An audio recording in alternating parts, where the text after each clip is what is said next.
E aí, galera, tranquilo? Hoje nós vamos falar de Diógenes de Sinope, ali de 350 a 400 antes de Cristo. Vou trazer, esse pensador, seguindo o que eu venho fazendo nos dois últimos vídeos, que é trazer a cultura grega clássica, e depois brincar com o século XXI.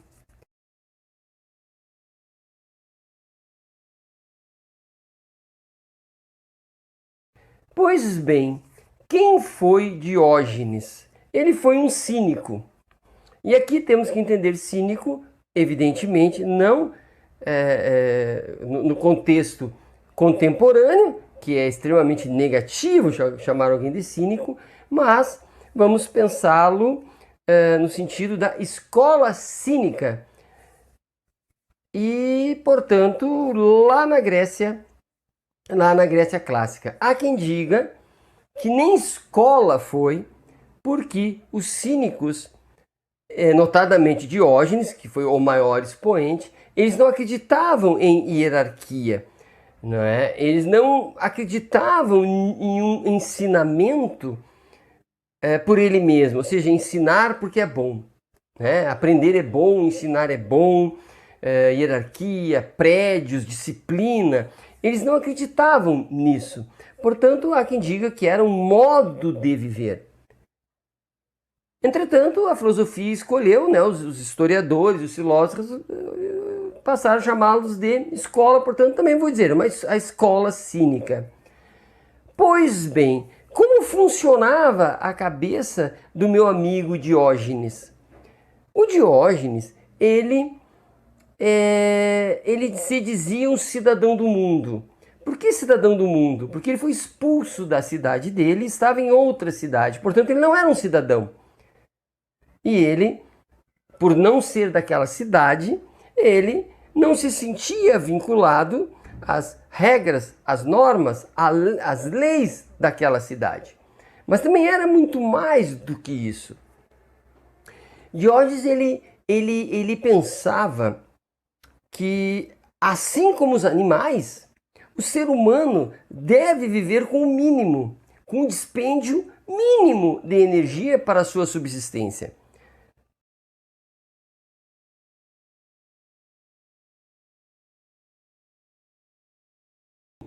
Ora, se a alimentação em quantidade X é suficiente para mim, não tem por que eu guardar. Não tem por que eu me preocupar com amanhã. Eu vou me alimentar daquilo ali. Se esse paninho é suficiente para me vestir o inverno todo, que assim seja. Propriedade para quê? Porque se eu tenho uma casa, por exemplo, a casa também tem a mim. Como assim? Se eu tenho uma casa, eu me preocupo com ela. Logo, eu estou preso a ela. Se eu tenho barras de ouro, as barras de ouro têm a mim, porque eu sou preocupado com a segurança dela. Então, para a liberdade, e aqui Diógenes ele é radical, nós temos que ser livres, nós não temos que sermos vaidosos, nós não temos que nos vincularmos à vaidade, nós não temos que guardar coisas, nós temos que ser sujeitos que vamos viver com o mínimo, no máximo grau de felicidade, com o mínimo de necessidade.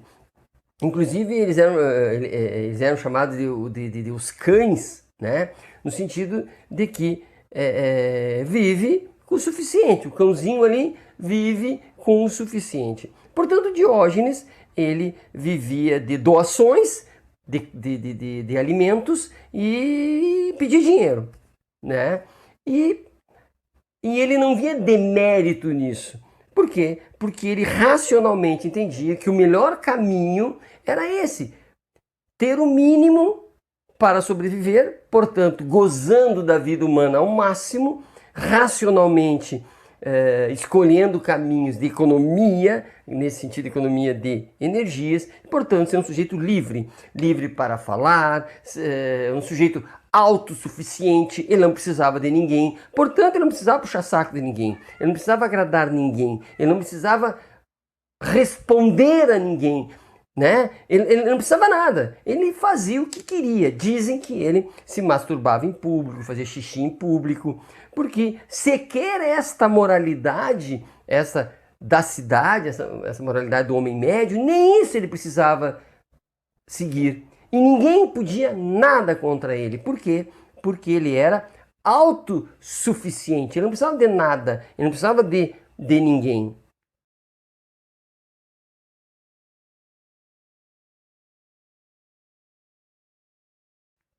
Ele apontava também como um desserviço em relação à felicidade humana a criação de valores excessivos. A vaidade, por exemplo, é um valor excessivo. Por que eu devo ser bonito? Por que eu devo me vestir bem? Mas o que é isso? Né? A propriedade, o desejo de poder, tudo isso depõe contra a tranquilidade da alma. Então, sujeitos tranquilos são aqueles o mais autossuficientes que for possível. E para isso, ele morava em um barril, né? Ele comia se davam, ele pedia troquinho, dinheirinho por aí. E as pessoas iam dando, as pessoas gostavam dele até, apesar dele ser, eu diria, agressivo não é a palavra, mal educado talvez, né? Porque como ele não se sentia vinculado às pessoas, ele falava o que queria. Por outro lado, as pessoas tentavam falar com ele, né, chamar a atenção dele, porque ele falava a verdade. E por que falava a verdade? Porque não havia motivo para mentir. Ele não precisava de ninguém. E como ele ele não acreditava na hierarquia, na organização, nessa coisa de quem alguém manda, alguém obedece, ele também não tinha interesse em ter seguidores. Ele não era um mestre. E ele sequer tinha interesse em discurso, né? Ele conheceu Sócrates, ele conheceu Platão, enchia o saco do Platão, tirava sarro do Platão, né? E ele não queria discursos. Então, as pessoas aprendiam muito mais pelo exemplo, vendo este sujeito, sempre com uma roupa jogada por cima, assim, uma única, um bastão, né? E acabou virando símbolo do cinismo, né? Aquela roupa jogada e aquele bastão. E o barril. Contam que, certa feita, alguns jovens quebraram o barril dele e as pessoas deram outro barril para ele, né? Para ele ter onde morar. Então, ele era um sujeito absolutamente livre. Portanto, ninguém podia com ele. Ele fazia o que queria, porque ele era um cidadão do mundo. Mas ele sempre dizia, nós temos que cuidar do ego. Como assim do ego? O ego é aquele sujeito que deseja.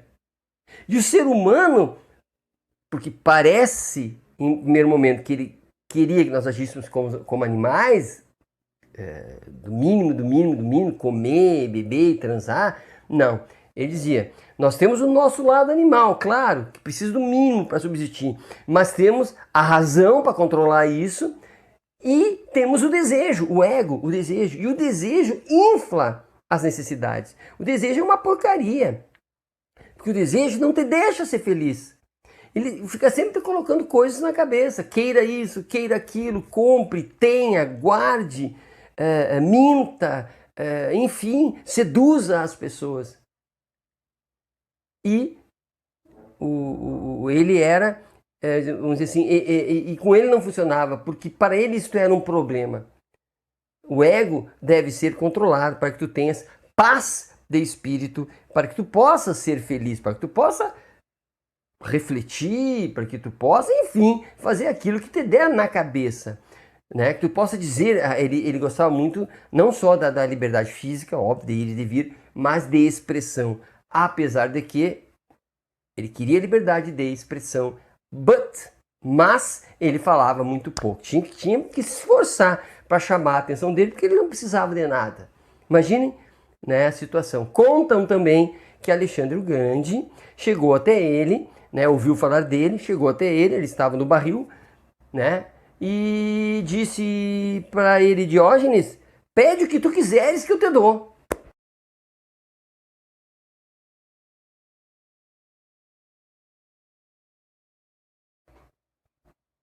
E Diógenes disse, ô Alexandre, sai da frente aí, tu tá atrapalhando o meu sol. Veja, o maior pedido que ele tinha para a pessoa mais poderosa do mundo naquele momento era, tu tá atrapalhando a minha sombra, me deixa aqui. Ou seja, ele não tinha desejo nenhum. Percebam o interessante, Diógenes era o cara que não tinha nada e não tinha desejo nenhum, ou lutava contra os desejos. Logo, ele era incorruptível. Logo, este sujeito era um sujeito excepcional, tanto na época dele, quanto seria agora. Né? Imagine um sujeito, hoje, um sujeito que não precisa de nada e não tem desejo. O que tu poderias contra ele?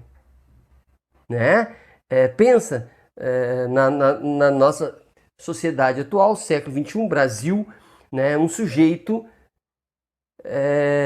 incorruptível porque não tem desejo, porque não tem nada, sequer família tem, e não quer sequer falar daquilo que pensa. Ele é o exemplo.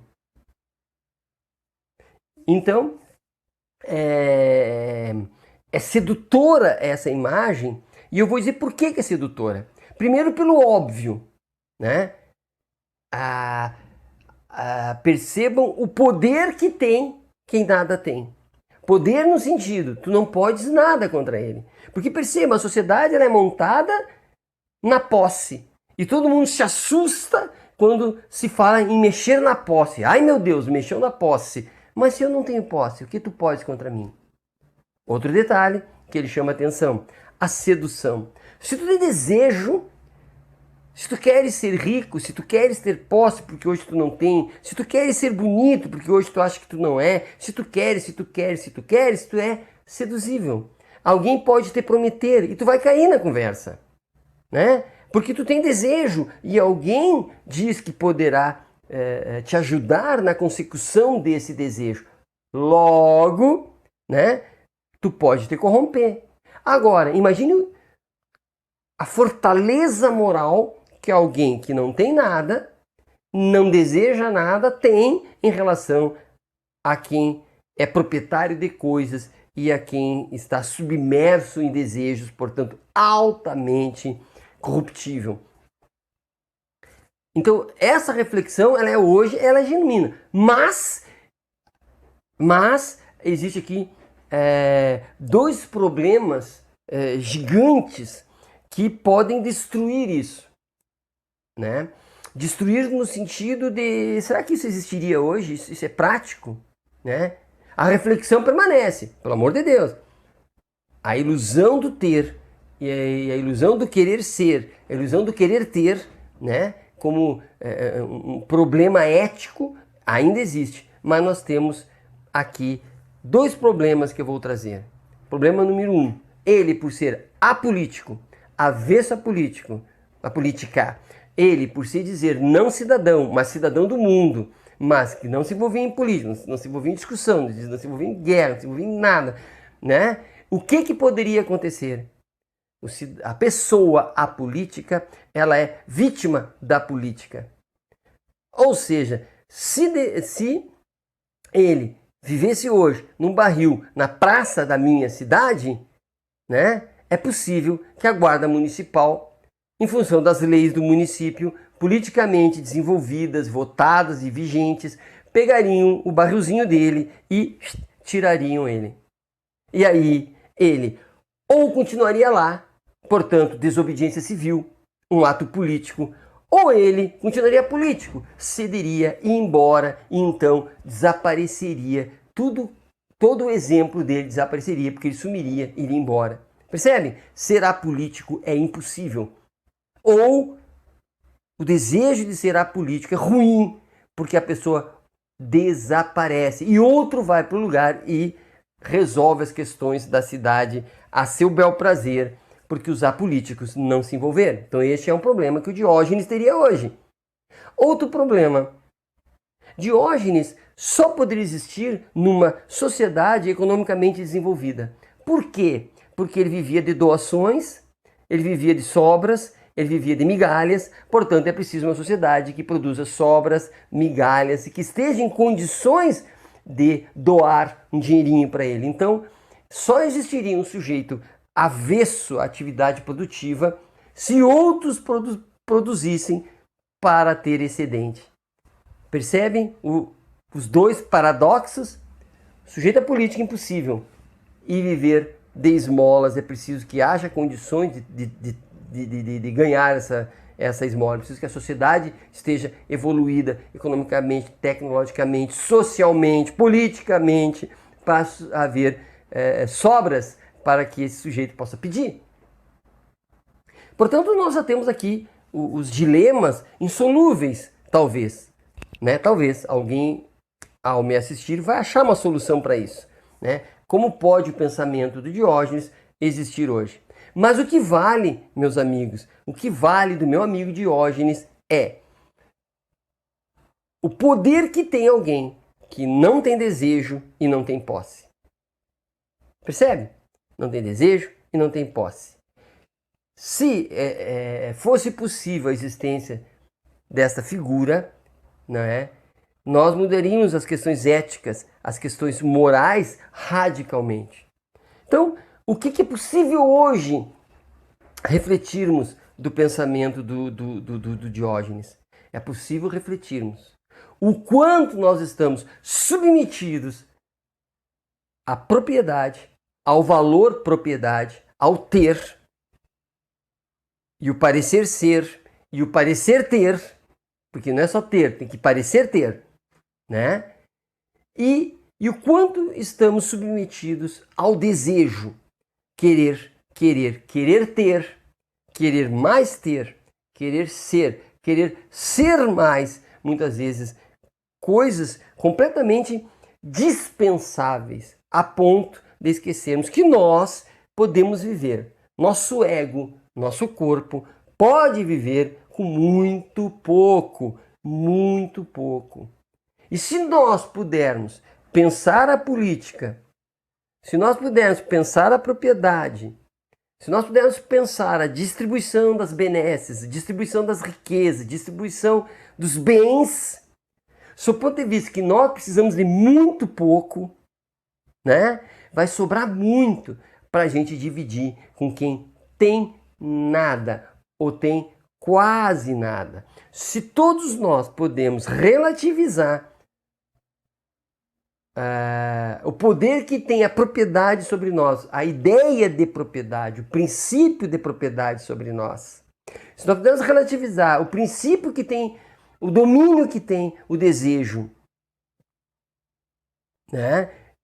Se nós pudermos relativizar e dizermos, não, nós podemos ter, sim, podemos desejar, sim, mas o mínimo e o suficiente vai sobrar, sim, para todas as pessoas. Aí vai ser possível desenvolvimento cultural, desenvolvimento industrial, desenvolvimento da economia de maneira justa, de maneira ou mais justa possível, de uma maneira mais solidária, cooperativa, uma distribuição cooperativada dos deveres e das obrigações de viver na cidade.